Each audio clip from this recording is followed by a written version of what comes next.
Please welcome the Prime Minister of Barbados, Mia Mottley.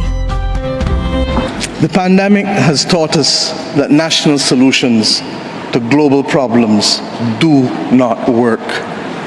We come to Glasgow with global ambition to save our people and to save our planet, but we now find three gaps.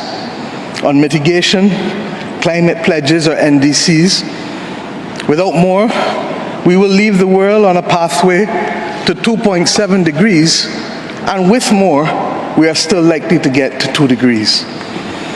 These commitments made by some are based on technologies yet to be developed, and this is at best reckless and at worst dangerous. On finance, we are $20 billion short of the $100 billion, and this commitment, even then, might only be met in 2023. On adaptation finance remains only at 25%, not the 50-50 split that was promised nor needed given the warming that is already taking place on this earth. Climate finance to frontline small island developing states declined by 25% in 2019. Failure to provide the critical finance and that of loss and damage is measured, my friends, in lives and livelihoods in our communities. This is immoral and it is unjust. If Glasgow is to deliver on the promises of Paris, it must close these three gaps.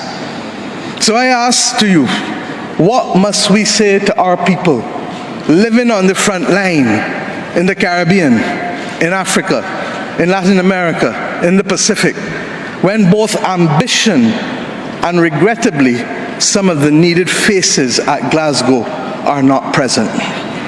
What excuse should we give for the failure? Simply put, when will leaders lead? Our people are watching, and our people are taking note.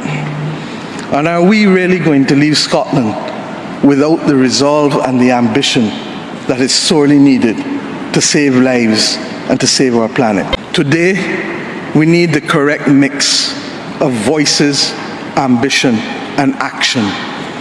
Do some leaders in this world believe that they can survive and thrive on their own? Have they not learned from the pandemic? Can there be peace and prosperity if 1/3 of the world literally prospers and the other 2/3 of the world live under siege and face calamitous threats to our well-being? What the world needs now, my friends, is that which is within the ambit of less than 200 persons who are willing and prepared to lead. Leaders must not fail those who elect them to lead. Our world, my friends, stands at a fork in the road, one no less significant than when the United Nations was formed in 1945.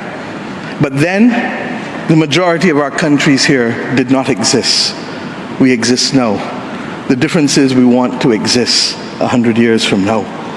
And if our existence is to mean anything, then we must act in the interests of all of our people who are dependent on us. And if we don't, we will allow the path of greed and selfishness to sow the seeds of our common destruction.